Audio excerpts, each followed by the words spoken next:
I'm Tasmelis of The Starters. This is Ben Golliver with the Open Floor Podcast. Hi, I'm Kristen Ludlow from NBA Inside Stuff. I'm OG Anunoby of the Toronto Raptors. Hey, I'm Elena Donan, and welcome to the Double Clutch. Double Clutch. Double Clutch Podcast.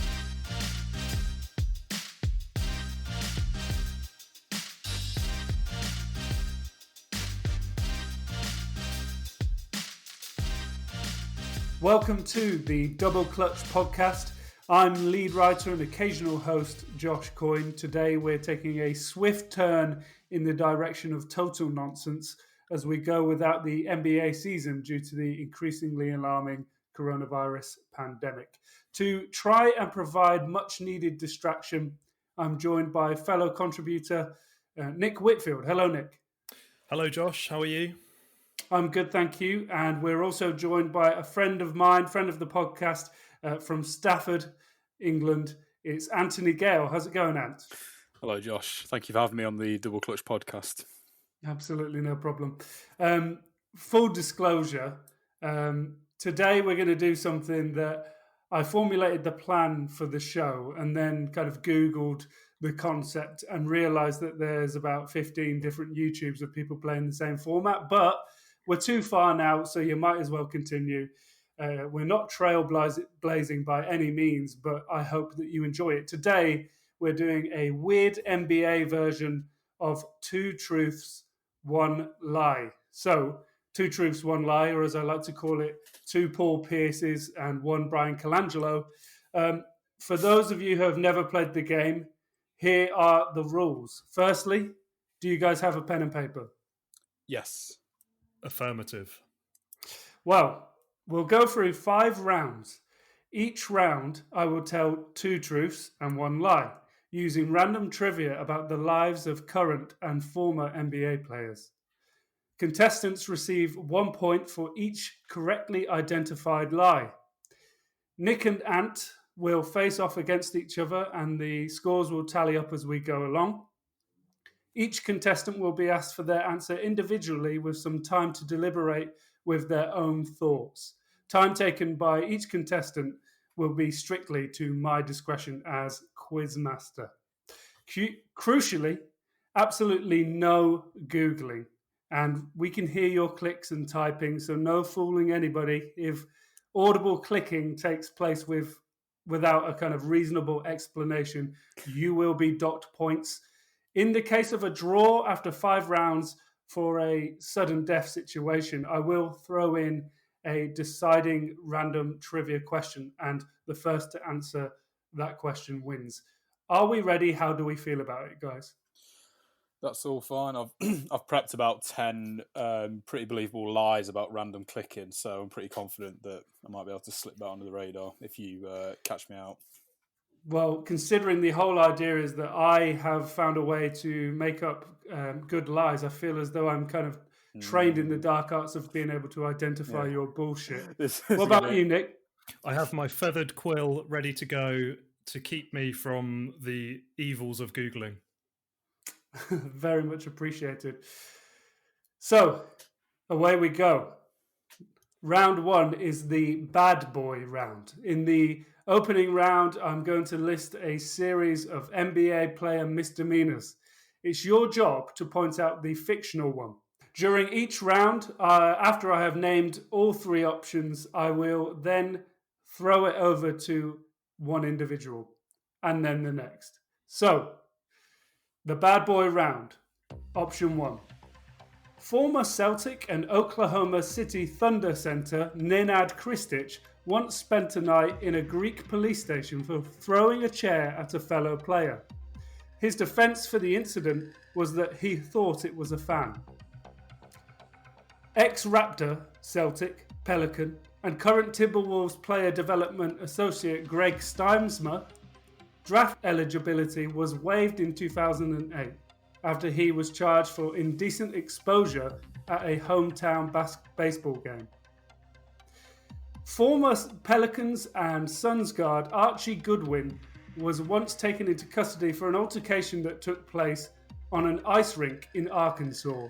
While skating, Goodwin became entangled with a fellow skater, and after refusing to stop fighting, he was chased off the rink by a policeman and after much resistance was arrested.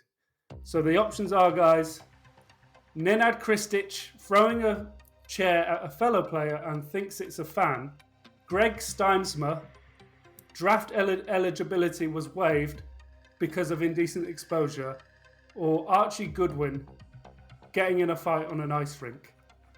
I'm going to throw it over to Nick Whitfield first. What's your answer? I think the lie is Greg Steinsma with indecent exposure. Okay, and what about you, Ant? I think it's Archie Goodwin on the ice rink, only because... Am I allowed to give my reason, or do you want me to run through this a bit quicker? Absolutely, take it through. I can't get... So when you read out that scenario and you said a policeman chased them off the ice, so I just can't get the image out of my head of a comical ice sort of skating chase off the ice. And just, I don't know, a policeman on hand on the ice rink. That might just be me over-imagining it. You might have just meant chasing him out of the rink, but I just can't get that visual out of my head, and that seems the most fantastical. Well, in the description I provided, it didn't state if there were kind of custom-made police skates, and it does give off a kind of Benny Hill vibe. Yeah. On that as well, I was just glad to hear that Greg Steinsma was getting work. Actually, I'd lost track of his career arc. He was an NBA 2K 11, I think, favourite of ours. So yes, yeah. He was. I picked him namely because he seems like the sort of guy I can imagine Josh writing fan fiction about. So this is some wonderful throwbacks already. This game's kicked off. I'm loving it. Okay, so to reveal, I can officially reveal that I indeed did write some fan fiction about Greg Steinsma, who did not expose himself at a baseball game. So that makes it 1-0 to Nick Whitfield. But there's plenty of time to come back for Anthony Gale. I'm kind of happy to lose that in a way, just because that scenario of him getting chased off the ice is real, and I don't know. I think history's a better thing for that having happened. It's quite astonishing, and also you're just happy to see that Greg Steinsma's doing okay. Yeah. No, I think I would have hated it if that was true. I have no idea why, but in my head, the policeman chasing him is Joe Pesci from Home Alone. Oh yes, perfect. Oh, she does sort of the slide under the open like the nutmeg at one point. That's more than perfect. Moving on to round 2 before we go into kind of serious rabbit holes. The NBA endorsement round. So for this round, I'm going to name 3 endorsements involving NBA players. What kind of guy is Isaiah Thomas? He's quick, fiery, and determined. And I'm a pizza guy. That's why I'm loving the fresh from scratch pizza at Pizza Guys. Are you a pizza guy? Then get the Pizza Guys. Real pizza, real value, Pizza Guys.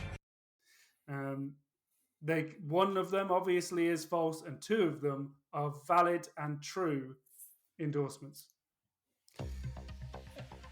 A series of protective face masks with Quincy Poindexter branding based on his frequent masked on-court appearances. The face of current Chicago Bulls forward Lauri Markkanen plastered on medium-spiced hot sauce in his home nation of Finland. And finally, a number of special edition smart cars with images of Kobe Bryant plastered across the side of the vehicle. We're going to hand it over to Ant first. That's they all seem quite unbelievable. So, I'll go for the smart cars and Kobe, and I don't really know why, but I just thought I'd pick one. Okay, what about you, Nick? I will pick option 1, Quincy Poindexter and the face mask, just because I don't know who's giving him an endorsement deal. Actually, that's my guess has really fallen down on that logic now. I'm going to have to take the first guess. You do have some time to try and explain and verbalize your thought process in the next future rounds, but I have to take your first answer on this occasion. So, I can reveal that Nick Whitfield has taken an early 2-0 lead because Quincy Poindexter does not have branded face masks, based on the fact that on a few occasions he did have a face mask due to certain injuries. How do you feel with the lead so early on, Nick? Well, I feel I'm not getting ahead of myself, but had that been Rip Hamilton, maybe I would have picked one of the others. It just seemed too far fetched.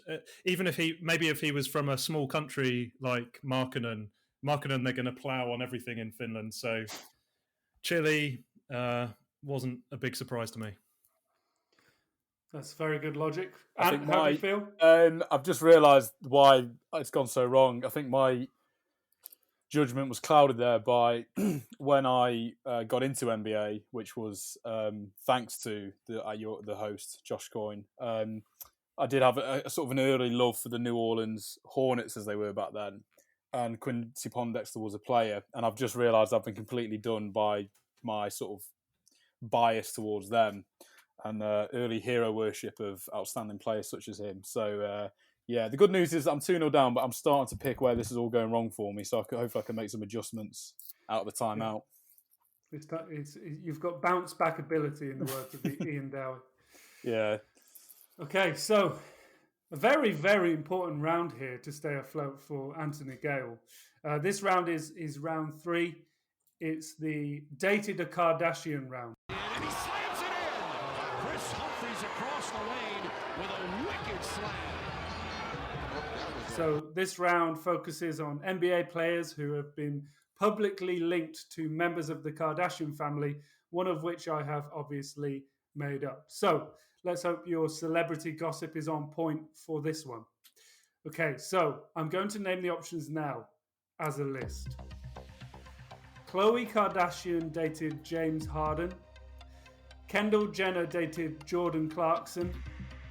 Kourtney Kardashian dated Chandler Parsons. I can hear some clicks. I'm going to have to fire out a warning that somebody is going to lose points if I hear any more clicking or typing. But I'm going to hand this one over to Nick Whitfield. I just like how neither of us owned up to anything then. That was proper school class, like telling off by the teacher. But the fact that you stuck together... almost makes me proud. Honor amongst thieves. So to repeat, Khloe Kardashian dated James Harden, Kendall Jenner dated Jordan Clarkson, Kourtney Kardashian dated Chandler Parsons. Nick, what are your thoughts first? Sorry, we're going to have to stop there. I disconnected, so I just came back in just as you asked me what I thought the answer was. I didn't hear any of it. Which explains the clicking. It was innocent after all. That's fine. So you know what? It's basically I started to accuse both of you of cheating. It did get really dark. I was typing that I thought I disconnected. I don't know if you even got that. No, I don't think I did. Oh, okay. Is your connection sound now, Nick? Because we're going to keep this in. I'm back. Okay. So the options are: Khloe Kardashian dated James Harden. Kendall Jenner dated Jordan Clarkson, and Kourtney Kardashian dated Chandler Parsons. Which one of those is a lie, Nick? This is a difficult one because I know all of those players have dated Kardashians. So I know that the lie is probably based on exactly which one dated that player. So,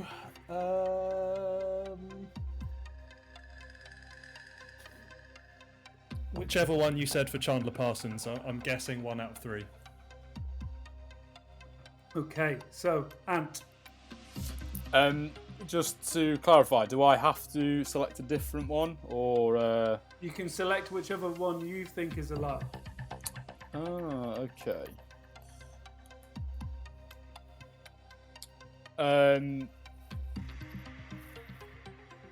I'll go for, just because I can't remember anything interesting about Chandler Parsons apart from the whole stories of him signing for the Dallas Mavericks in a nightclub with Mark Cuban. So I'll go that Chandler Parsons and Kourtney, was it? Kourtney Kardashian. Yes. I'll go for that as the lie. Okay. Well, I can reveal that the score now stands at 3-1 because you are both correct on Chandler Parsons not dating Kourtney Kardashian. He did, however, as Nick alluded to, date Kendall Jenner. And are you listening, TMZ? Because we are smashing the living daylights out of this one. So 3-1. There is still light at the end of the tunnel here for Anthony Gale. The TMZ lawyers are going to be on the phone to you in the morning, mate. It's going to be a heroic effort for Anthony Gale to come back into this. But I'm on the edge of my seat, personally. Kept it alive. Round 4 is the embarrassing injury round. This round will focus on humiliating ailments suffered by NBA players. I will name 3 incidents, and you have to identify the one that #didn't happen. So, here we go. During his time with the Phoenix Suns in 1994, Charles Barkley missed a game after burning the first layers of his corneas by accidentally applying body lotion to them at an Eric Clapton concert. In 2001, during his time in New York, Latrell Sprewell was forced to miss time due to a groin strain. This injury did not take place on the court, however. Sprewell did this while attempting the splits, recreating the music video for Michael Jackson's Bad. And finally, former Sacramento King Lionel Simmons missed 2 games in the early 90s with wrist tendonitis caused by overplaying his Nintendo Game Boy. So, what do you think, Ant? I think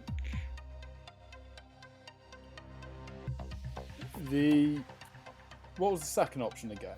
I'll go through the options again in less detail. Okay, so Charles Barkley missed a game after burning the first layers of his corneas by accidentally applying body lotion to them in an Eric Clapton concert.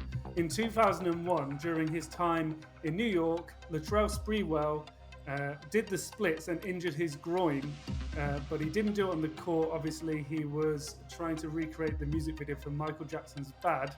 And former Sacramento King Lionel Simmons missed 2 games in the early 90s with wrist tendonitis caused by overplaying his Nintendo Game Boy. Okay. Nothing's off the table with Barkley, so I'm a sucker for 90s nostalgia, so I want the last one to be true. So I'm going to go for Sprewell, because I don't know. I think that the Michael Jackson Bad dance, it's a bit selective info, and I don't know if that would have come out. So yeah, the Spree. That's the lie. Okay, Nick. I'm going to agree because I don't remember the Sprewell one happening. I know the Barkley one has happened, and if you have made up a story about Lionel Simmons, I'm going to be really impressed that you've plucked him out of the ether. So I'm going for Sprewell. That is very good logic. I can reveal that, unfortunately for Anthony Gale, that means that Nick Whitfield has won for today. However, we are going to continue because there is pride to play for, and also because I have one more question to ask. Well, I could technically tie it. Or was it first degree? No, it is. No, because it's currently 4-1. Oh, yeah, we're not doing cricket rules. 4-2. My bad. Sorry. My bad, because it's 4-2 because you both just got that one right. So 4-2. But you can close the deficit because that's what it's all about. And that's why we play. That's why we play. Yeah. And it also sounds incredibly political. But we're going to the 5th and final round, a.k.a. Nick Whitfield's victory lap. Well played, Nick. And it's called the Did He Really Play There round. I don't care. It don't matter what he say. Who is he? This one is simple. I'm going to state 3 facts, and you'll have to identify the incorrect answer. Keith Bogans played for the Dallas Mavericks. Phil Pressey played for the Phoenix Suns. Von Wafer played for the Boston Celtics. Nick, what are you going for? Sorry, can I have them one more time? What was the second one? So I'll go through them again. Bogans Mavs. Bogans Mavs. Phil Pressey, Phoenix Suns. Von Wafer, Boston Celtics. Oh, that's tough. I think I remember Von Wafer playing for the Celtics. Maybe my mind's playing tricks on me, so I'm ruling that one out. Between the other two, I will go for Bogans and the Mavs, I think. Anthony? I seem to remember Presley playing for the Suns. Nick sounded confident that Wafer played for the Celtics, so I'm going to just steal that off him. And I'll also go Bogans to the Mavs, as I've got nothing to lose and nothing to gain. And the final score for today finishes on 5-3 to Nick Whitfield. Do you have any words to reflect how you truly feel at the moment, Nick? As we speak, my name is being crafted onto a championship belt, Rasheed Wallace style. Excellent. And Ant, how are you going to kind of take this and try and learn going forward? A lot of lessons. There's a lot of lessons to be learned here. Just need time to go away, reflect, and this loss hurts. There's no doubt about it. But I'll be back, hopefully, if you'll have me. But yeah, I feel like I was beat by a worthy winner. So no arguments there. Congratulations, Nick.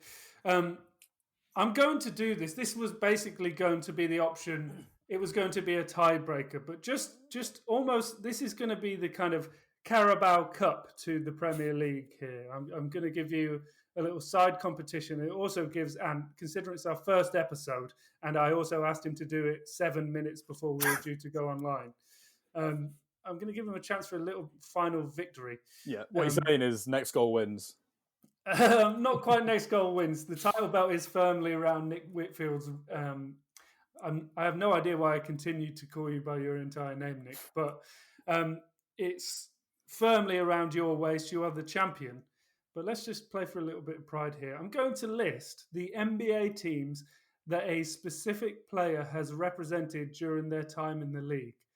The first person to shout out who the correct player is wins this side competition. So, can I just ask, before you list the teams, are they in order of when they played for them? I'm going to say the years.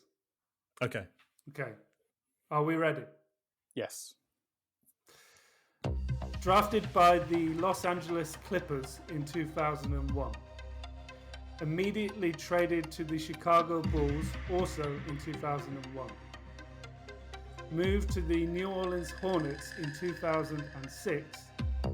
Traded to the Charlotte Bobcats in 2009. Shipped to the Dallas Mavericks in 2010. Tyson Chandler. Oh God. Off the top rope. I mean, that actually doesn't help in any way, does it? That just kind of worsens the feeling. I know. I'd say this. People will think I'm just going to say this, but I cannot stress the split second that I was as soon as the Mavs one came in. I could actually hear the pain. Yeah, I hope that came across as genuine, because I was about to shout. I was weird enough. I was about to shout my surname like that was the buzzer, and then I know. Just, you were claiming a header on a you wouldn't be able to tell between pitch. Like you wouldn't be able to tell between our voices, but no, that was quite a good one, because you definitely, if you're going to do that, you definitely want to get, like, if we shout out on the first two, that just shows your lack of sort of choosing a good player as a host. But that was a good one to start with. Well, to be fair, major kudos to Nick Whitfield, because he actually shouted the name, and you were, reportedly about to shout the name halfway through the list. I mean, we got to Dallas Mavericks before he shouted it out, but we still had New York Knicks, back to the Mavs, Phoenix Suns, Los Angeles Lakers, and now signed by the Rockets and remains there. I was thinking Tyson Chandler. As soon as you said Bulls in that year, I was thinking him and Eddie Curry. and then you said Pelicans, so I was kind of sure it was him already. But then I have no recollection of him playing for the Bobcats, which threw me off a little bit. Yeah, he was traded to the Bobcats in 2009 and then shipped to the Mavericks in 2010 for obviously the championship run. Nick was that Nick was that confident that I wasn't going to jump in. He thought he allowed himself. He was like, "I'll let this go a few more teams, and then I'll just to be sure." He just wanted to let it stew in his head before. Yeah, I'll just get that 2010, 2011 Mavs title in there, and then I'll lock in on this. Excellent. Okay, well, as confirmed, I mean, now completely unanimous. Nick is the original holder of the Double Clutch 2 Truths, 1 Lie title belt. Congratulations to Nick. I don't know about you guys, but I had a tremendous time. Thank you to everybody who has listened to this new experimental episode. And hopefully Nick will get a chance to defend his title soon. Be sure to subscribe, rate and review us on Apple Podcasts and Spotify. Follow us on Twitter and Instagram at Double Clutch UK. Until next time, wash your hands, stay inside and let's ride this one out together.